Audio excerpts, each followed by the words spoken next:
Est-ce que tu penses finalement que l'image que l'on a de la prison au sein des quartiers est une image biaisée? De ce que j'ai entendu des plus jeunes, ils ont une image, ils ont une image pas bonne parce qu'ils pensent que une fois arrivé là-bas, tu seras peut-être amené à devenir peut-être plus fort ou plus respecté, alors que en fait pas du tout. Et je pense qu'une fois tu te retrouves là-bas, malheureusement, tu vas recevoir un choc d'une réalité vraiment qui est tout autre. Lies not and never falling, but in rising every time you fall. Each and every one of our babies come into the world with a very special gift. On incarne en tout cas de la vie. Parce que quand on va marcher, c'est pour dire que la vie, elle compte. Et que chaque vie compte. Life has taught me to just try and be the best that I can be. We all of us are named differently to different people. Dans ce nouvel épisode de Lumière, nous allons recevoir une personnalité qui est issue des quartiers et qui, d'une certaine façon, tentera de mettre en lumière certaines problématiques qu'on y retrouve en globalité. Donc pour cet épisode, nous allons recevoir Derville Machine. C'est ça. Moi, c'est Machine Derville. J'ai 29 ans. Merci pour ton invitation. Et comme il a dit, je suis issu des quartiers et je suis venu partager, transmettre ma parole s'il a pu aider quelques personnes. Okay. Avec plaisir. En tout cas, c'est un plaisir de te recevoir sur le plateau de VVE, donc de Vers la Voie de l'Excellence. Donc, en quelques mots, est-ce que tu pourrais te présenter? Moi, j'ai grandi à Lagny avec 4 frères et sœurs. Alors, j'ai 2 sœurs et 2 frères. Voilà. Et j'ai mes parents. Je les aime énormément, je tiens à dire, parce que vraiment, ils m'ont transmis des valeurs, des principes, vraiment qui comptent beaucoup pour moi, qui m'ont aidé à progresser, à arriver jusqu'à là. Et voilà, sinon, qu'est-ce que je peux dire d'autre sur moi? C'est que, voilà, en ce moment, je suis en recherche d'emploi. Je suis j'aimerais bien finir en ambulancier. En ce moment, je cherche ça. Et voilà, ce que je peux dire sur moi, c'est ça. Ok. Comment est-ce que tu définirais ton parcours de vie? Mon parcours de vie. Alors, moi, franchement, mon parcours de vie, il est spécial. Hein. Il y a beaucoup de rebondissements, beaucoup de chutes, beaucoup de... Voilà.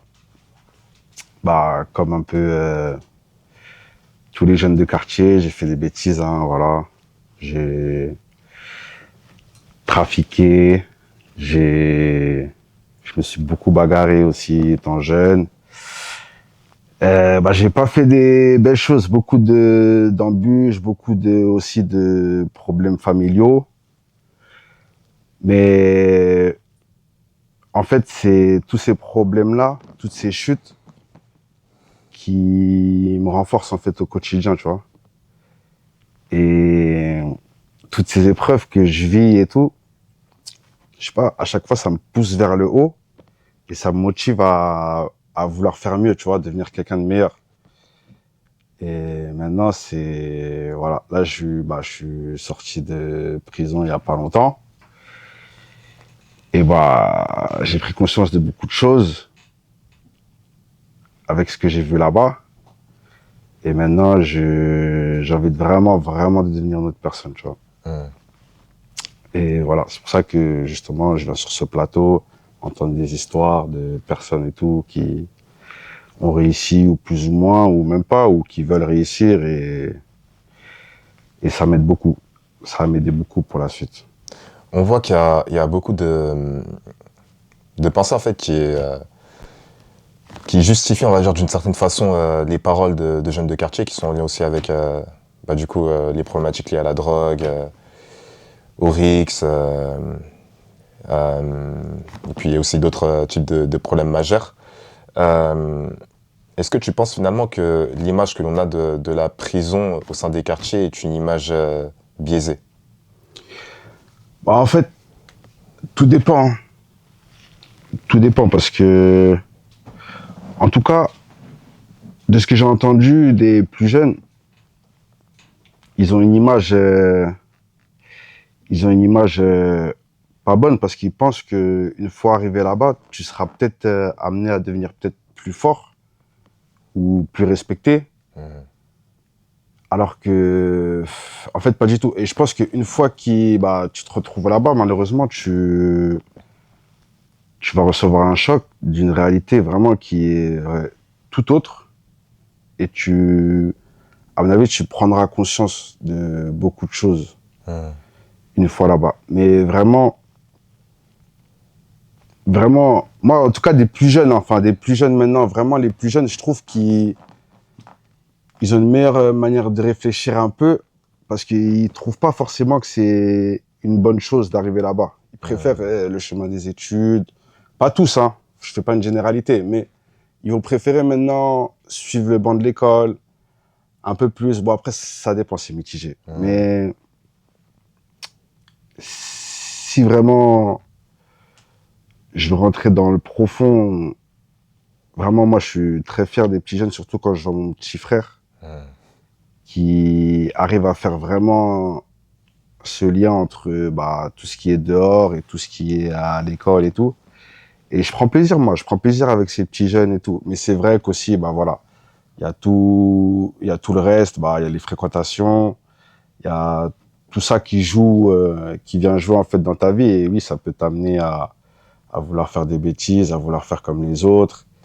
Et au final, à te montrer une image de la vie qui a rien à voir en fait. On sait que dans les quartiers, finalement, on a cette tendance à être finalement tous ensemble, dire qu'on est tous ensemble, que lorsqu'on est amené à bouger, on bouge également tous ensemble, que s'il faille faire des choses, on fasse les 400 coups finalement. Le fait que tu étais en prison, que tu aies expérimenté aussi certaines choses, que ça t'a permis de prendre conscience finalement de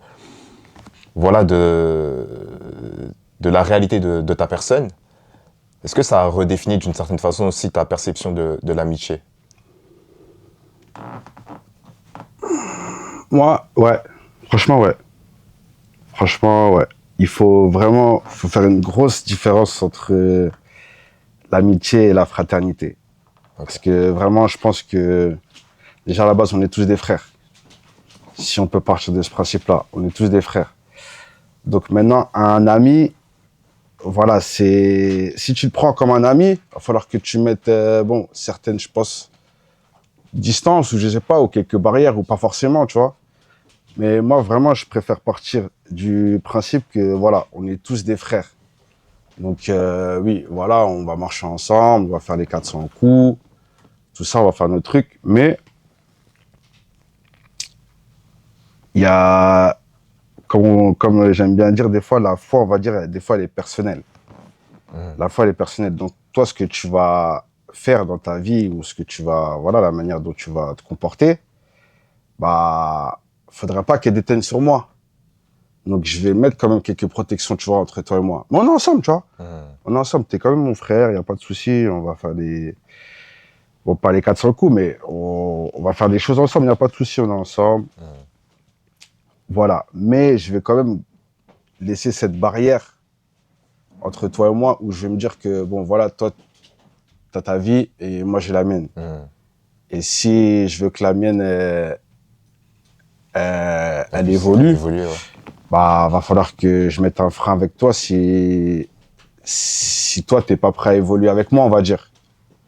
Ou voilà, si on n'est pas prêt à se donner du pouvoir, en fait. Faudra laisser cet écart-là, je pense. Moi, c'est ma façon de voir les choses. En fait, au travers de ce que tu dis, je pense qu'il y a une subtilité peut-être à apporter. C'est le fait finalement que je pense que l'amitié, avant toute chose, elle est basée sur des liens de réciprocité. C'est-à-dire que, voilà, au sein d'un quartier, je pense que même si on est finalement tous ensemble, après tu pourras me contredire, on peut pas tous être frères finalement. Dans le sens où, tu vois, tu vas avoir des personnes avec qui tu vas avoir une très belle affinité et qui vont toujours te pousser vers le haut. Et d'autres, finalement, qui vont plus te tirer vers des choses obsolètes et qui vont encore plus t'enfoncer. Mais finalement, en fait, tu as de l'amour pour toutes ces personnes-là.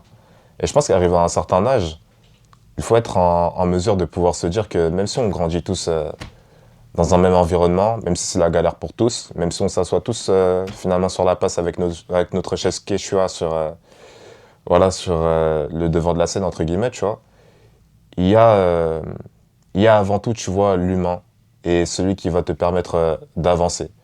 Donc sur 10 personnes, ça se trouve finalement, le seul véritable ami, frère que tu puisses qualifier de la sorte, il y en a une seule. Et ça, je pense que pour nous qui sommes issus des quartiers, de toute façon, on vient du même quartier, hein, Bien sûr. c'est une réalité en fait qu'on doit prendre en considération. Se dire que finalement, même si on est tous ensemble, on va sur 10, 15, 20, on a peut-être 2 vrais amis. Bien sûr. Franchement, je suis entièrement d'accord avec toi. Tu auras 2 amis, on va dire un peu compatibles avec tes ambitions ou ta vie personnelle. Bien sûr. Mais moi, en fait, j'exclurai jamais les gens avec qui j'ai grandi. C'est-à-dire que jamais je dirais par exemple à mon frère, non, tu sais quoi, t'as vu, c'est mieux, on arrête de se voir, de se parler. Moi, t'as vu, j'ai mon truc, je pars dans mon truc et tout. Jamais je pourrais faire ça, tu vois. Si demain, voilà, toi, t'es pas dans le même délire que moi, t'es plutôt, voilà, tu veux continuer un peu à faire du, tu vois. Ouais. Moi, je vais essayer de te conseiller au mieux, tu vois. Je vais essayer de te conseiller au mieux. T'as vu, je vais te dire, voilà, essaie de faire comme ça. Je vais pas te dire, voilà, tac, je vais pas te mettre des barrières ou ni quoi que ce soit. Je vais essayer de te tirer vers le haut. Après, tu prends en compte, tu prends pas en compte, t'as vu, voilà. Mais il faudrait juste que ce que tu fais, ça impacte pas sur moi, ce que je veux faire. Mais bien sûr, après, moi, il y a pas de souci. On va marcher ensemble. Si je peux t'apporter, on va dire un peu de lumière, je t'apporte. Et si tu peux m'apporter aussi de la lumière, je vais prendre. Tu vois. Mais en fait, je mettrai jamais de séparation. Je sais pas si j'arrive à me faire comprendre. Oui, bien sûr. Ouais. Et voilà, en gros. Et c'est par ça que je veux dire que vraiment, en fait, on reste tous des frères, tu vois. Faut pas se dire, ouais, vas-y, toi, t'es comme ça, moi, je prends mes distances avec toi et ciao, je te laisse en fait dans ton délire, tu vois, on a grandi ensemble, tu vois. On était à l'école ensemble, on a mangé dans le même pique-nique. Plus tard, on mangera peut-être pas dans le même pique-nique, mais si je peux te faire croquer un peu dans mon sandwich, je vais te faire croquer, tu vois.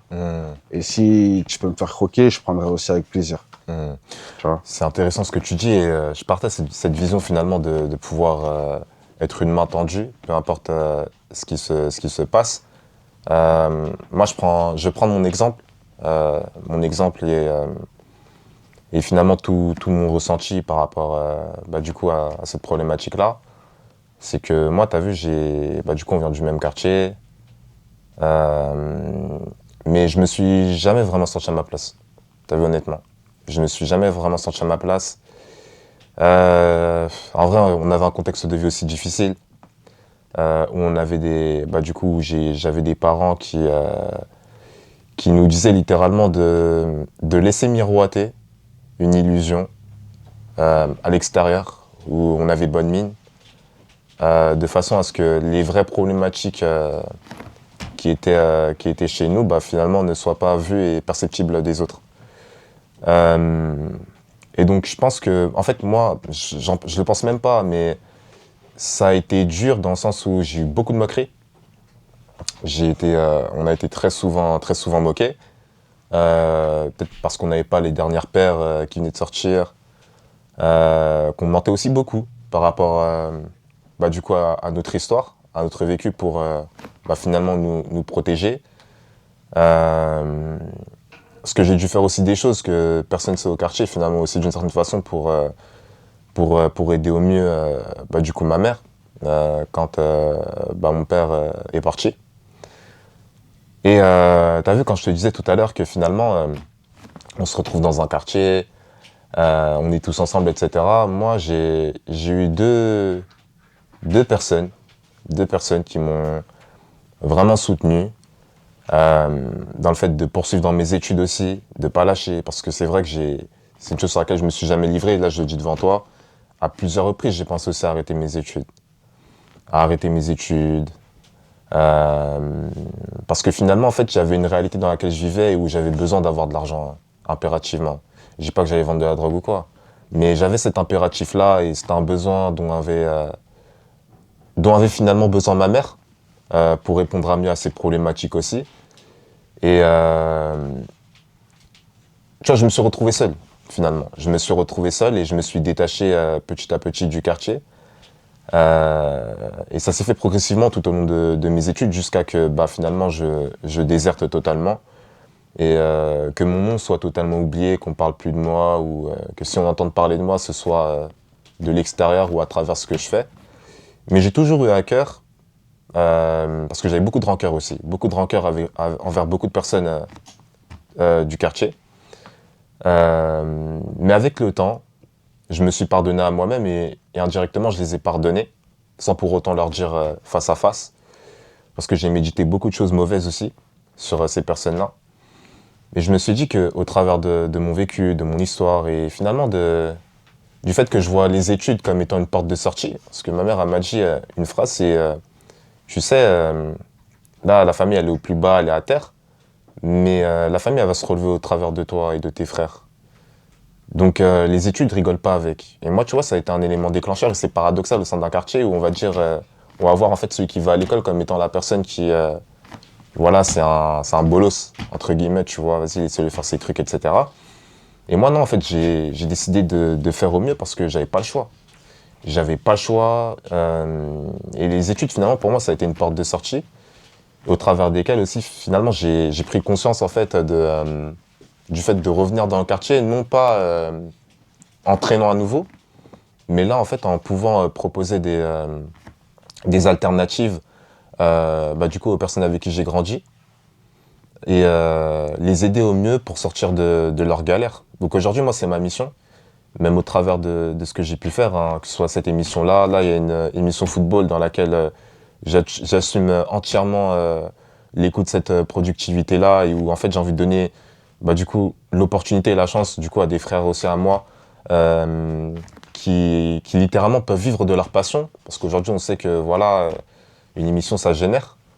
Donc vivre de leur passion ce serait l'une des plus belles réussites pour moi et en fait pour le quartier finalement c'est aussi être une main tendue. Être une main tendue malgré les choses qui ont pu être méditées sur moi, malgré les choses qui ont pu être dites sur moi, malgré les blessures que j'ai pu recevoir. Vraiment être une main tendue et aujourd'hui c'est cette mission-là que je tente de mener à bien. Parce que j'estime en fait que on n'obtient pas le respect par les études. C'est pas parce que tu as un bac plus 5, un bac plus 6 ou un bac plus 7, que tu es médecin ou quoi, que finalement tu seras respecté. Non, je pense pas que ce soit ça. C'est avant tout le fait que tu reconnaisses la personne qui est en face de toi et finalement que tu lui témoignes de l'amour, même si tu as vu cette personne-là t'en donne pas. Je pense que c'est le plus bel acte. Franchement, ton témoignage, il me touche de ouf. Hein.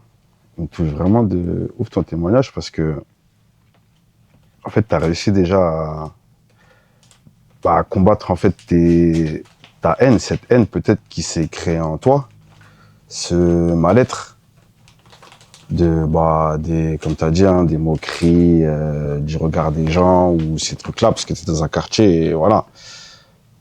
Moi, je l'ai ressenti aussi au bout d'un moment, ces trucs-là, mais c'est vraiment un combat contre soi-même. Et toi, tu as réussi déjà à te pardonner toi-même, parce que je pense que tu t'en voulais aussi énormément, pour tout, voilà.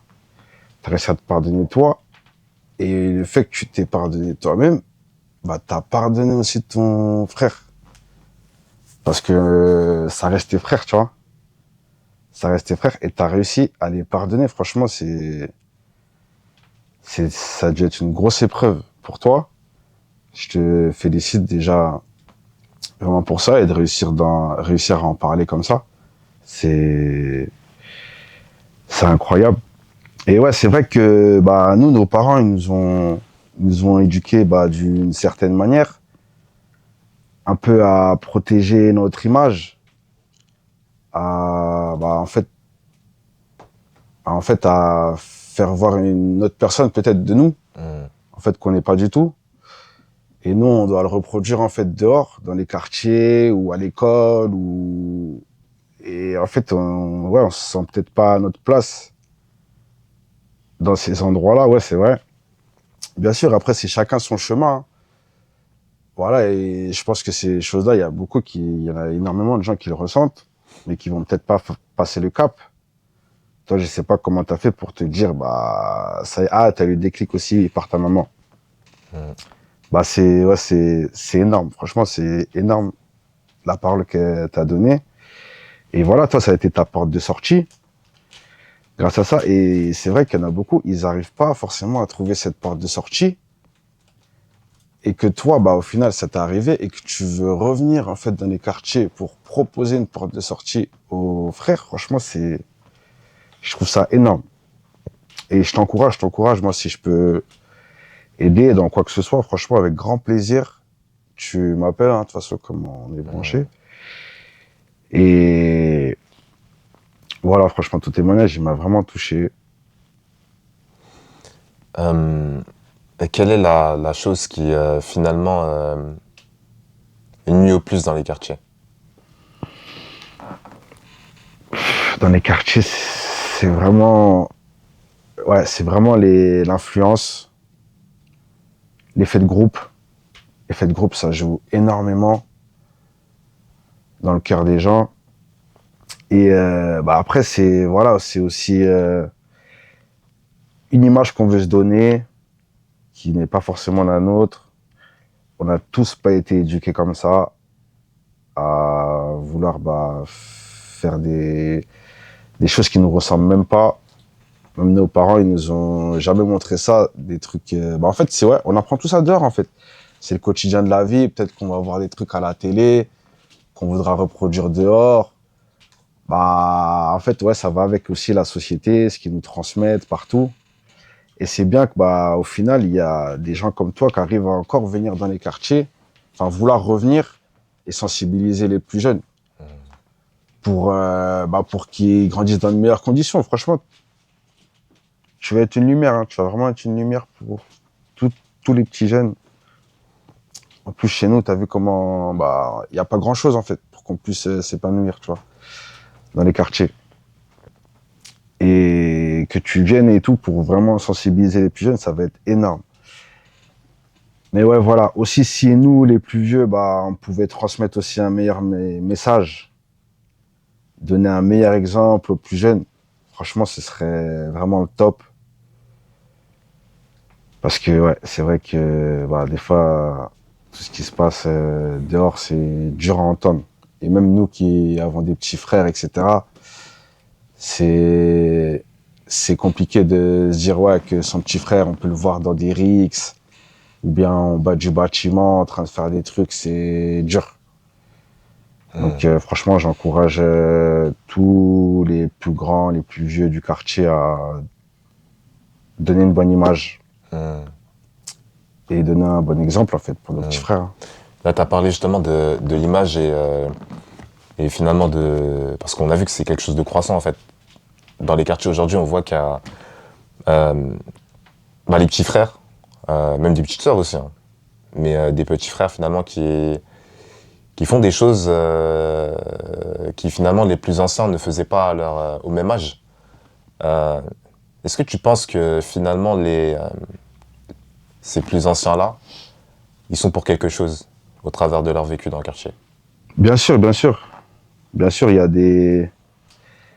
on le voit, hein, il y a des choses qui se transmettent en fait de génération en génération dans les quartiers. C'est bizarre, hein, mais vraiment il y a des choses qui se transmettent, des mauvaises choses comme des bonnes choses, hein, parce qu'il n'y a pas que du mauvais aussi, hein. Il y a des mauvaises choses comme des bonnes choses qui se transmettent. Et bien sûr qu'au final, les plus jeunes, ils vont reproduire en fait tout ce que les plus vieux ils ont fait des générations avant, des générations, et on veut tout le temps reproduire. Et c'est pour ça que vraiment, faut vraiment sensibiliser les plus vieux. C'est vrai que en fait, ça commence dès le plus jeune âge, en fait, hein.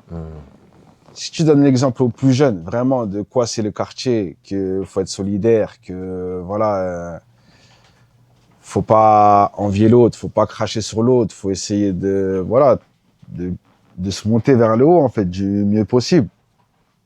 Ou, par plein de choses, hein. Il y a le sport, il y a la vie professionnelle, il y a la vie personnelle aussi, qui est importante.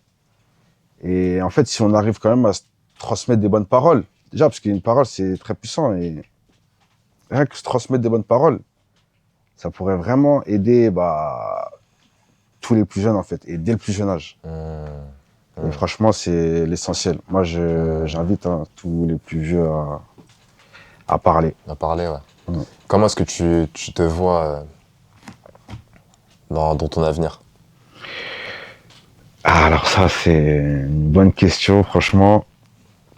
Comment je me vois dans mon avenir, je sais pas comment je me vois, mais en tout cas, ce que je veux, et ce qui est sûr, c'est que je vais devenir la meilleure personne possible que je peux être, en fait. Je veux essayer autour de moi, en fait, de transmettre le plus de bien possible, en fait. Ouais. Voilà. Après, ce qui est sur ma vie personnelle et professionnelle, ça, je m'inquiète pas. Tant que j'essaie de faire au mieux que je peux pour moi-même ou pour les autres, je sais que derrière, ça en découlera que des bonnes choses, tu vois. Et voilà. Mais par contre, précisément, je pourrais pas dire demain où je serai, comment je serai. Ça, je pourrais pas le dire parce que j'ai envie de voyager, j'ai envie de faire plein de trucs. Reste que des paroles. Et quand ce sera le moment d'agir, Faudra passer à l'action. voilà. Okay. Exactement. Et quelle est la chose à laquelle tu tiens le plus? Ah, ça, c'est ma famille, hein. Ouais, moi, c'est... La famille, c'est vraiment... Là, en ce moment, en plus, c'est vraiment le truc, vraiment... C'est mon point faible, en fait, on va dire, entre guillemets, et mon point fort. En fait, ma famille, c'est... Et mon... Franchement, ma famille, laisse tomber. Non, ma famille, c'est tout pour moi, en fait, c'est tout. Et tu vois, quand tu parles de famille, parce que tout à l'heure, du coup, on a pu employer certains mots. Il y a une problématique aujourd'hui que je vais te relayer. Elle est en lien, en fait, avec les mots que l'on emploie, tu vois. Frère, amitié, rix. Et la problématique, en fait, elle réside dans l'essence du mot, sa nature. Un frère, c'est un frère de sang ou ça va au-delà du sang? Ça va au-delà du sang. Donc la famille, c'est la famille frère inclus, du coup. Frère inclus, bien sûr. Mais ça va au-delà du sang, ça va au-delà du sang. Et pas que ta famille qui sont issus de tes ancêtres, hein. C'est vraiment, La famille, ouais, le meilleur ami avec qui tu as grandi peut-être depuis le tout petit. Voilà, mais même pas, tu sais que même toi, t'es mon frère, tu vois. Mais vraiment, t'es mon frère et ça va au-delà du sang.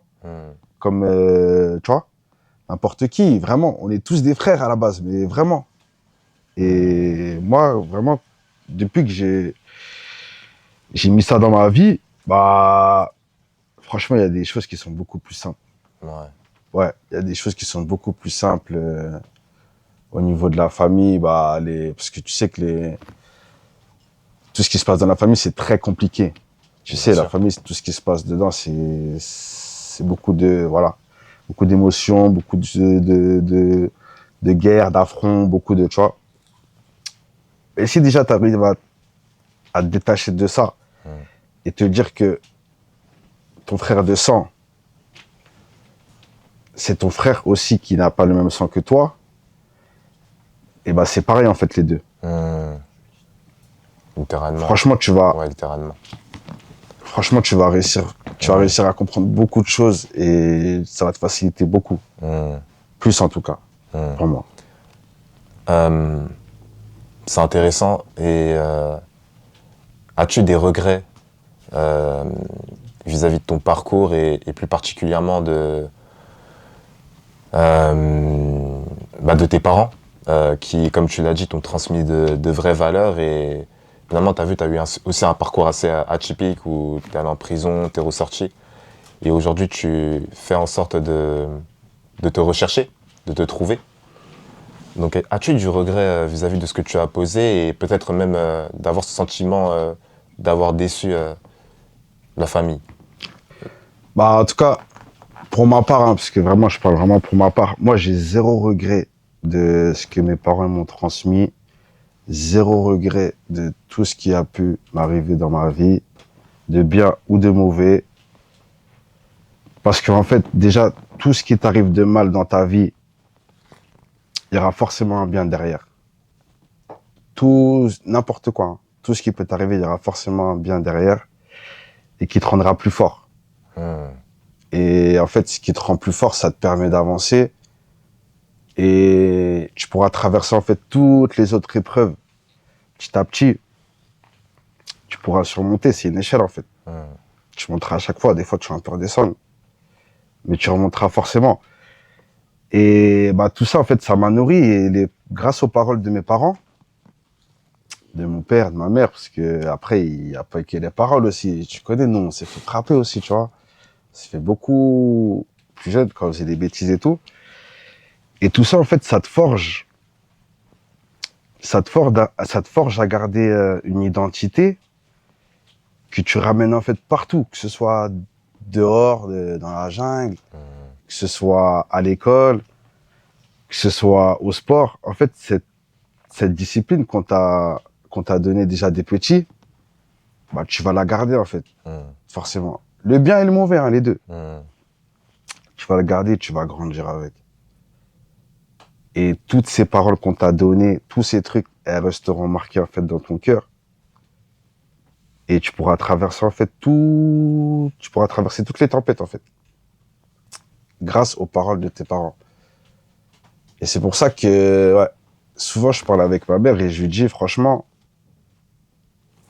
même toi, maman, on est zéro regret sur ce que tu nous as inculqué, bon, on a pris tous des chemins différents.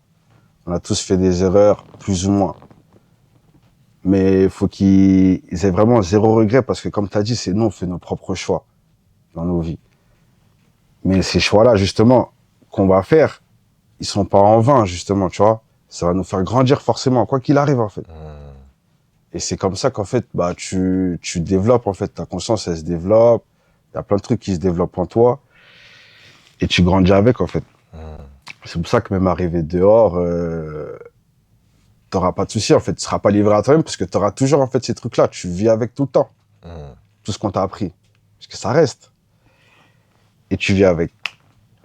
Donc voilà, tu fais ta petite vie. Demain, tu vas au supermarché. Ta mère, elle t'a dit, ouais, ben voilà, si tu vois un mec devant qui est assis, jette-lui une petite pièce, tu vois. Donc, tu vas grandir avec, tu vas faire tout le temps. Chaque fois que tu vas voir un mec, tu vas jeter une pièce. Et c'est, voilà.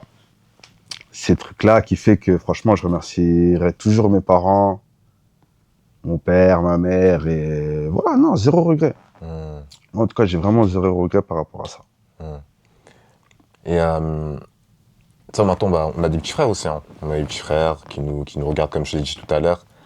Mais il y en a aussi qui sont finalement livrés à eux-mêmes, qui sont dans des contextes de vie où il y a peut-être les parents qui ne sont pas là, ou qui n'exercent pas pleinement leur rôle de parent.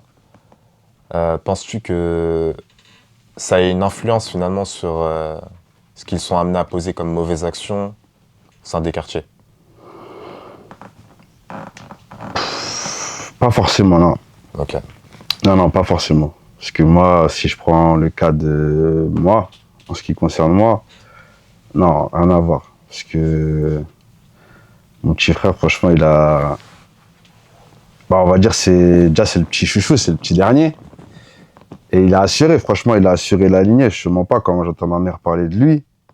Très, très fier de mon petit frère. Et en fait, ça fait mon bonheur. Parce qu'au moins, il a su relever la fierté de nous, ses grands frères, en fait, qui ont fait de la merde, on va dire, entre guillemets. Bon, voilà, c'est une manière aussi de... Voilà. Mais en tout cas, mon petit frère, franchement, il a assuré grave. Il n'a pas suivi notre chemin. Il a fait son propre chemin à lui. Et pourtant, que c'était le dernier, il y a un écart d'âge en fait entre lui et moi quand même assez conséquent. Et qui fait que, à partir d'un moment, ça s'est coupé, en fait. Moi, dès que je suis parti dans mes bêtises, dès que j'ai commencé à traîner dehors, en fait, et on a coupé le lien vraiment. Et donc, on va dire, je l'ai pas trop vu grandir. Et quand j'ai pris un peu conscience, en fait, que j'avais aussi ma famille avec moi, je l'ai vu et j'ai fait, ah ouais, mais en fait, t'es devenu un homme, tu vois. Et maintenant, tu vois, c'est lui qui a le plus gros salaire à la baraque, tu vois, c'est lui qui pèse, tu vois. Et c'est une manière aussi à nous de nous dire, voilà, c'est le petit dernier, c'est notre petit bébé et il faut continuer en fait à pas le surprotéger parce que c'est vrai que des fois on a tendance à surprotéger les petits derniers. Faut pas le surprotéger en fait, faut qu'il aille faire ses expériences lui-même aussi. Exactement. Et avec lui aussi, de toute façon, il était inculqué par les parents, il a les valeurs des parents aussi, il y a tout qui va avec. Il va faire ses erreurs, tu vois. Et après aussi, il faut faire confiance, voilà. Faut faire confiance et non, tous nos petits frères et tout, c'est à eux de faire les bons choix et bien sûr, ils vont faire des erreurs.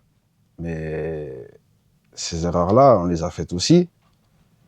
Et nous, elles nous ont fait grandir. Donc lui, forcément aussi, ça va faire grandir.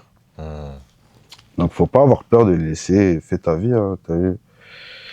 T'es grand maintenant et vas-y. Voilà.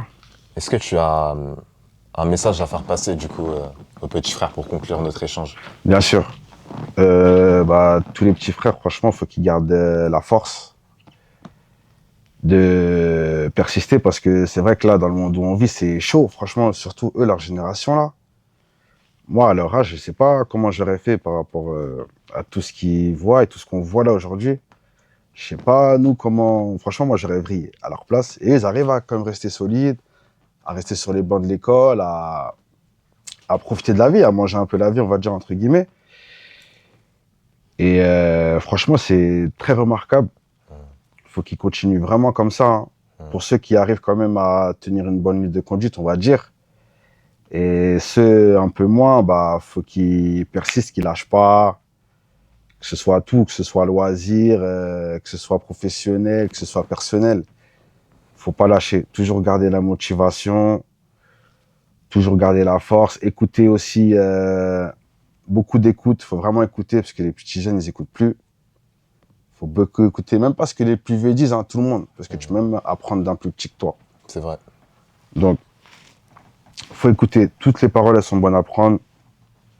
Tout à l'heure quand le monsieur il parlait là juste avant moi, c'est très enrichissant. J'ai appris beaucoup de choses et voilà en fait c'est comme ça qu'on va persister en fait sur plein de trucs, c'est en se transmettant les bonnes choses. C'est réel. Non, c'est vrai. En discutant, en partage. Moi, j'appelle ça le partage, parce que le partage, c'est énorme. Et rien qu'avec la parole, en fait, tu peux partager plein de choses. Et du coup, qui persiste, faut pas lâcher. Non, c'est intéressant et c'est d'ailleurs... J'avais un autre truc à dire. Là, c'est vraiment le cœur qui parle. Finalement, en fait, le concept du temps, il n'existe pas. Parce qu'on a tendance à, tu sais, tout segmenter, dire qu'à tel âge, tu dois avoir telle chose, à tel moment, tu dois avoir telle chose, tu dois reprendre et finir tes études à tel moment. Et il n'y a pas d'âge, finalement.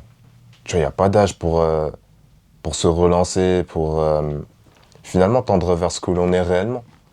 Dans nos accomplissements, dans nos pensées, dans nos actions plus largement. Et moi, je suis très heureux, en tout cas, de t'avoir reçu aujourd'hui. Ça a été assez compliqué pour moi. Je te le dis intérieurement, c'était dur, tu vois, pendant l'échange. Parce qu'on partage aussi beaucoup de choses. Et ça me renforce encore dans ma vision, finalement. Dans le fait de vouloir être une main tendue. Je dis pas ça parce que, tu vois, il y a les caméras où... Là, c'est vraiment toi à moi. D'être une main tendue, finalement, pour, du coup, la famille. De pouvoir aider au mieux et surtout, en fait, d'aider à permettre ces personnes-là de sortir d'un cercle vicieux. Parce que le problème, c'est que dans ce qu'on tombe dans le domaine, enfin, en prison, qu'on en ressort, j'en perds mes mots carrément, mais qu'on en ressort et qu'on se confronte à la dure réalité, finalement, de la perception que l'on a de nous en tant que prisonniers, et ben ça peut gifler finalement. Bien sûr, Tu bien vois, sûr. ça peut gifler et c'est même pas que ça gifle. Et en fait, tu as une étiquette sur toi, malgré le fait que tu aies toute la bonne volonté du monde pour vouloir t'en sortir et montrer que tu es une bonne personne qui a compris. Tu vas vouloir postuler dans un emploi et tu vas avoir voilà, enfin, on va pas te comprendre en tout cas. J'en perds mes mots, mais... Non, mais je te comprends très bien. Et aussi, ça te permet aussi d'avoir une certaine humilité par rapport à plein de choses. Parce qu'on aime bien, quand on est dehors, voilà, manger la vie d'une certaine manière, hein, et faire toutes sortes de choses pas possibles. Et c'est vrai que quand tu te retrouves là-bas, en fait, t'as deux solutions. C'est soit tu sors là-bas, enfin, quand tu arrives là-bas, c'est soit tu te dis, bon, là, c'est pas une punition, en fait, que je suis en train de vivre. Ouais. C'est un apprentissage. Donc, soit tu as appris de ta peine, tu sors avec tout ce que tu as appris là-bas, parce que moi, j'ai pas fait beaucoup, j'ai fait 1 an et 2 mois déjà, j'ai trouvé ça énorme. Ouais. Et le peu que c'est, parce que j'en ai vu des peines, et le peu que c'est, bah déjà, si tu arrives à te dire, sur le peu que j'ai fait, j'arrive à apprendre énormément de choses sur moi-même, sur la vie au quotidien. Comme tu as vu, tu as parlé du temps. Le temps, bah, il y en a qui vont dire carrément le temps, c'est de l'argent. Mais moi, je suis entièrement pas d'accord avec ça. Moi aussi. Comme tu as dit, il n'y a pas de temps, en fait. Et même demain, tu peux te retrouver en prison à 40 ans. Et tu vas ressortir, tu sais pas demain ce qui peut t'arriver. Ça se trouve, il va t'arriver une vie de fou après ça, tu sais même pas. Et pourtant, t'as rien fait pendant 40 ans, tu vois. Donc, il n'y a pas de temps, il n'y a pas d'oppressement, il n'y a pas de... Voilà. Et au final, bah, dès que tu sors de prison, si tu continues dans ta lancée, c'est que t'as pas appris. Si tu veux être une personne meilleure, c'est que tu as appris. Et derrière, bah, il en découlera que du bon, que des bonnes choses. Et là, tu profiteras vraiment de la vie parce que tu auras une certaine paix en toi. Ouais, c'est vrai. Et voilà. Est-ce que tu as un message à t'adresser à toi-même pour finir? Moi-même, ouais. Il faut que je garde la foi énormément